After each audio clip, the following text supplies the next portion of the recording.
ఇదే కాకుండా అసాధ్యమనుకున్నటువంటి Visakhapatnam steel plant చాలామంది అనుకున్నారు ఇంకా రాదు అని. విశాఖ నేను ఒకటే చెప్పాను, ప్రధానమంత్రి గారు కానీ స్టీల్ మంత్రికి కానీ నిర్మలా సీతారామన్ గారిని ఒకటే కోరాను, ఆంధ్రప్రదేశ్ ప్రజల యొక్క సెంటిమెంట్ ఇది. ఉద్యమాలు జరిగాయి, విశాఖ ఉక్కు ఆంధ్రుల హక్కు అని ఉద్యమాలు జరిగి ప్రాణత్యాగాలు చేశారు. అలాంటి ప్రాణత్యాగాలు చేసిన ఈ ప్రాజెక్ట్ని మీరు ఏమాత్రం కూడా నిర్లక్ష్యం చేసినా మన కూటమికే ప్రమాదం వస్తుందని చెప్పితే మన ప్రజలు మనల్ని విశ్వసించరంటే, అలాంటి విషయాన్ని ప్రధానమంత్రి గారు మీరు చూస్తే దగ్గర 12,000 కోట్ల రూపాయలు శాంక్షన్ చేసి అసాధ్యమనుకున్నటువంటి విశాఖపట్నం స్టీల్ని సుసాధ్యం చేశారంటే అది కూడా ఈ 5-6 నెలల్లో చేయగలిగాం. విశాఖపట్నం రైల్వే జోన్ ఎవరు ఊహించలేదు. మన ఎమ్మెల్యేలు కూడా నమ్మకం లేని పరిస్థితి ఉంటే విశాఖపట్నం రైల్వే జోన్ కూడా పూర్తి చేసుకున్నాం. ప్రధానమంత్రి గారే ఫౌండేషన్ వేసే పరిస్థితికి వచ్చారు. ఈరోజు ఈ యొక్క 9 నెలల్లో మీరు చూస్తే 6,50,000 కోట్ల రూపాయలు పెట్టుబడులు వచ్చాయి. దగ్గర 5 లక్షల మందికి ఉద్యోగాలు కల్పించే పరిస్థితికి వచ్చాం. ప్రధానమంత్రి గారు మొన్నే విశాఖపట్నం వచ్చి ఏదైతే గ్రీన్ హైడ్రోజన్ ప్లాంట్కి ఫౌండేషన్ వేశారు, దీని మీద ఏదైతే ఎన్టీపీసీ మన జెన్కో 2 కలిపి 1,90,000 కోట్ల రూపాయలు ఖర్చు పెట్టడానికి ప్రణాళికలు తయారు చేసే పరిస్థితికి వచ్చారు. ఇవన్నీ కూడా ప్రజల్లో ప్రగాఢంగా ముందుకెళ్ళాయి. ఈరోజు జరిగిన ఎన్నికలు మీరు చూస్తే దగ్గర 67 అసెంబ్లీ నియోజకవర్గాలకు సంబంధించిన ఎన్నికలు ఇప్పుడే సత్యకుమార్ యాదవ్ గారు చెప్పారు. ఆయన చూస్తే ఈ 2 జిల్లాలో అన్ని బూతుల్లో మెజారిటీ వచ్చిందంటే అంటే ప్రజల్లో ఉండే విశ్వాసమే దీనికి కారణం. నేను ఒకటే ఇక్కడుండే మిత్రులందరినీ కోరుతున్నా, మీ ద్వారా రాష్ట్రంలో ఉండే 3 పార్టీల నాయకుల్ని, ఎమ్మెల్యేలని, ఎంపీలని, కార్యకర్తలను కోరుతున్నాను, ఈ ఐకమత్యం శాశ్వతంగా ఉండాలి.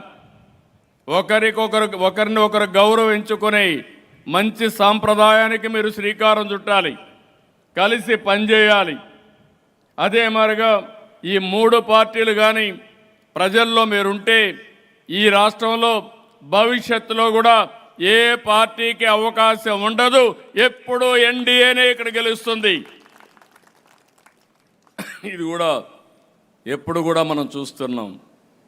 25 సంవత్సరాలు గుజరాత్లో బీజేపీనే గెలుస్తూ ఉంది, 3 సార్లు హర్యానాలో బీజేపీనే గెలిచింది. మొన్నటి వరకు 25 సంవత్సరాలు పక్క రాష్ట్రం ఒరిస్సాలో బిజు జనతాదళ గెలిచింది, అంటే జేడీయూ గెలిచింది. ఇవన్నీ మనం చూసినప్పుడు బెస్ట్ ఎగ్జాంపుల్స్. ఎమ్మెల్యేలు కానీ ఎంపీలు కానీ ఆలోచించుకోవాలి. మీ పరిధిలో మీరు శాశ్వతంగా ఎమ్మెల్యేగా ఉండాలంటే సాధ్యం. ఒకసారి ఎమ్మెల్యేగా ఉండాలంటే అది మీ చేతుల్లో ఉంది. పార్టీ మాత్రం ఎన్డీఏ ఒకటి ఆలోచిస్తున్నాం. ఏవైతే ప్రజల యాస్పిరేషన్స్ని ఫుల్ఫిల్ చేస్తున్నాయి మనం ఎప్పటికప్పుడు ముందుకు పోయే బాధ్యత తీసుకుంటాం. మీరు కూడా ఈ విషయాన్ని గుర్తుపెట్టుకోవాల్సిన అవసరం ఉంది. ఇప్పుడే మన మిత్రులు చెప్పినట్టు రాజేంద్ర ప్రసాద్ గారికి అయితే 82,320 ఓట్లు ఆయనకు వచ్చాయి. మన పేరాబత్తుల రాజశేఖర్కి 77,460 ఓట్లు వచ్చాయి. మెజారిటీ ఓట్లయితే 1,24,702 ఓట్లు వచ్చాయి. నేను చాలా ఎన్నికలు చూశాను, కానీ చూసినప్పటి నుంచి అనిపిస్తుంది, ఒకప్పుడు మీరందరూ గుర్తుపెట్టుకోవాలి, ప్రధానమైన ప్రతిపక్షాలు ఎప్పుడు కూడా గ్రాడ్యుయేట్స్ కాన్స్టిట్యూన్సీలో పోటీ చేసేటి కాదు. నేను ఇప్పుడు కాదు, నా సుదీర్ఘమైన రాజకీయ అనుభవంలో 40 ఏళ్ళుగా చూశాను.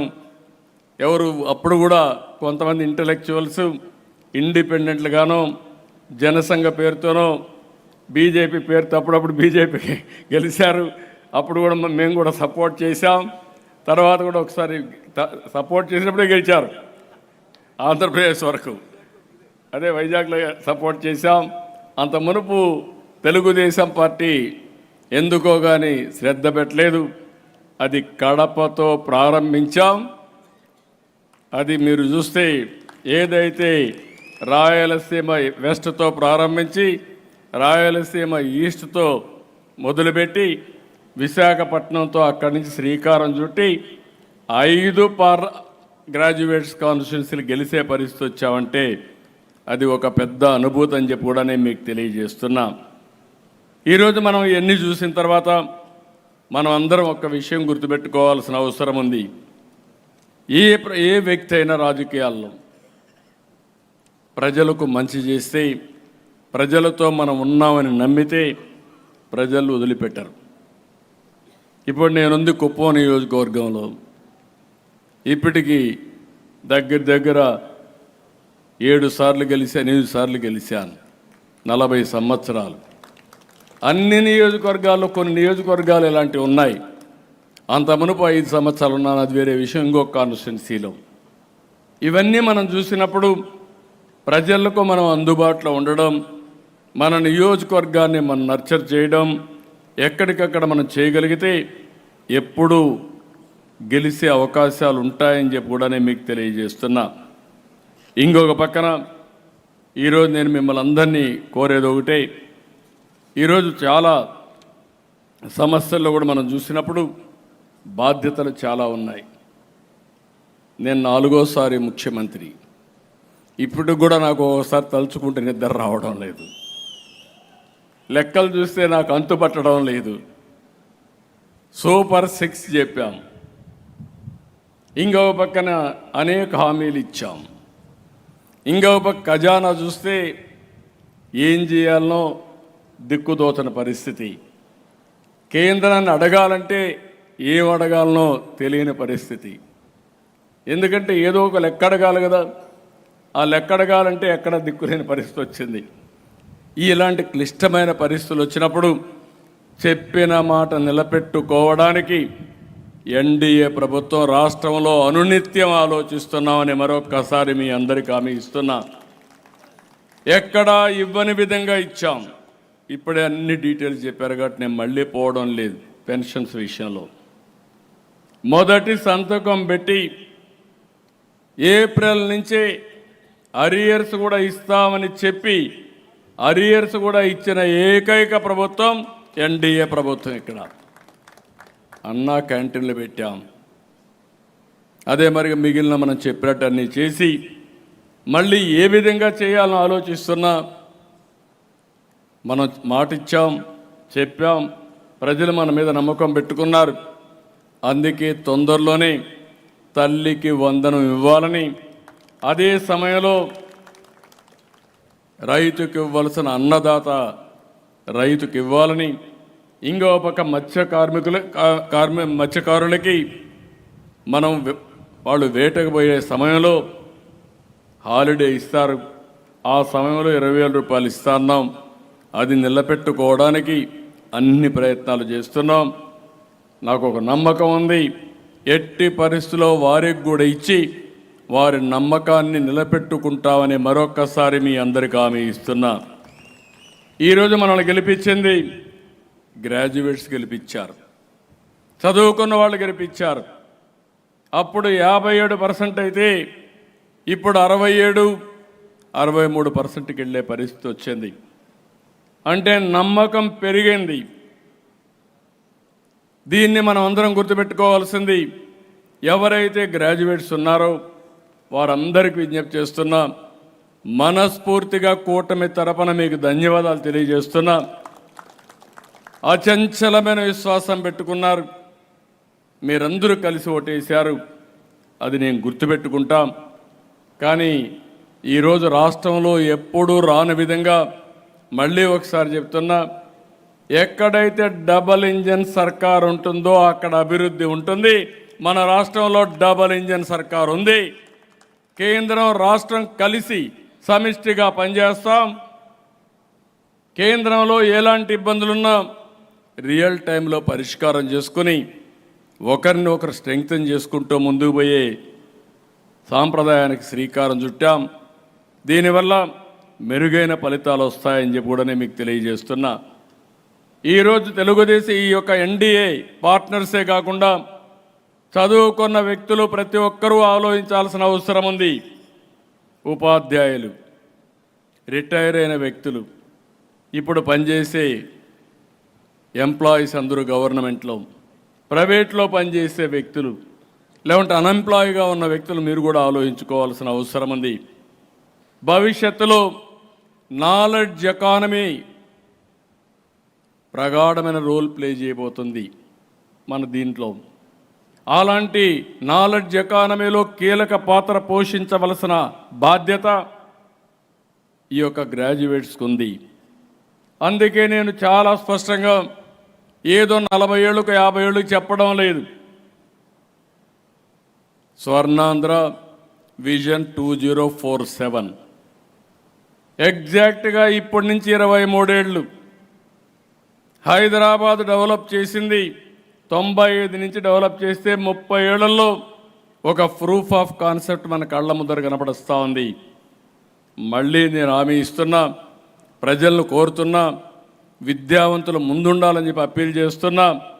2047కి భారతదేశంలో నెంబర్ 1 రాష్ట్రం ఏదంటే దానికి చిరునామాగా ఆంధ్రప్రదేశ్ ఉండాలి.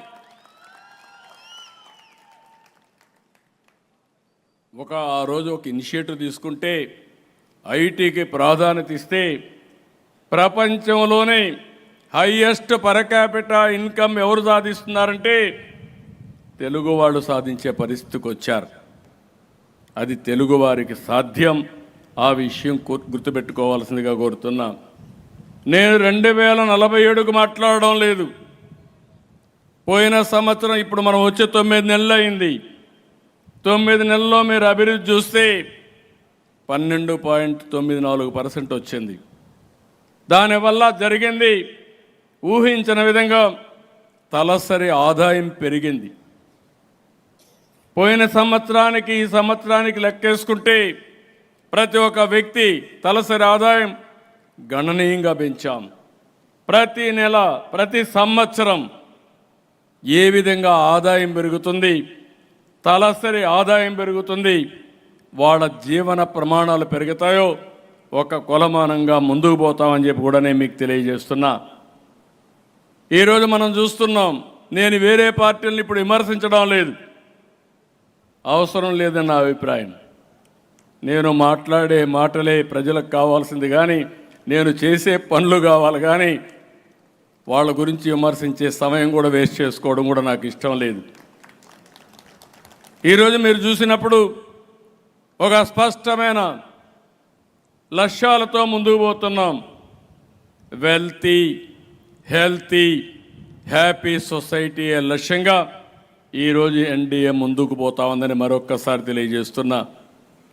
ఆదాయం ఉంటే చాలదు, ఆరోగ్యం ఉండాలి, ఆనందం ఉండాలి.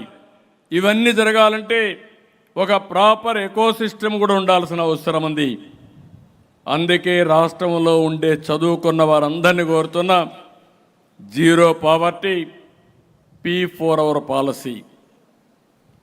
ఏదైతే PPPలో పబ్లిక్ ప్రైవేట్ పార్ట్నర్షిప్తో ఆ రోజు మనందరం ఆలోచించి సంపద క్రియేట్ చేస్తాం. ఈరోజు నేషనల్ హైవేలు వచ్చాయంటే, లేకుంటే టెలికమ్యూనికేషన్ సెక్టర్ డెవలప్ అయిందంటే కారణం ఈరోజు PPP మోడల్లో వచ్చాయి. అదే సమయంలో సమాజంలో పేదరికం లేకుండా చూడవలసిన బాధ్యత మన మీద ఉంది. ఒక ప్రభుత్వానికే సాధ్యం కాదు, అందరం కలవాలి. ప్రభుత్వం శ్రద్ధ పెడతాం, అందరినీ కలుపుకొని వస్తాం. ఎన్డీఏ నాయకత్వం ఎవరైతే ఉన్నారో ఇక్కడ ఈ రాష్ట్రంలో మీరు చొరవ తీసుకోండి, అందరినీ కలిపి దేశానికి ఆదర్శంగా ఆర్థిక అసమానతలు లేనటువంటి వీలైనంత వరకు పేదరికం లేకుండా ఉండడమే కాకుండా వాళ్ళ ఆదాయాన్ని పెంచే మార్గం ఆలోచిస్తామని చెప్పి కూడా నేను మీకు తెలియజేస్తున్నా. నిన్న మొన్న చూస్తున్నా. నేను ఒక మాట చెప్పాను, నాకు అక్కడక్కడ కంప్లైంట్లు వస్తున్నాయి. తెలుగుదేశం పార్టీ నాయకులు లేకపోతే ఎన్డీఏ నాయకులు ఒకరిద్దరు అవతల వైఎస్ఆర్ కాంగ్రెస్ పార్టీకి పనిచేస్తున్నారు.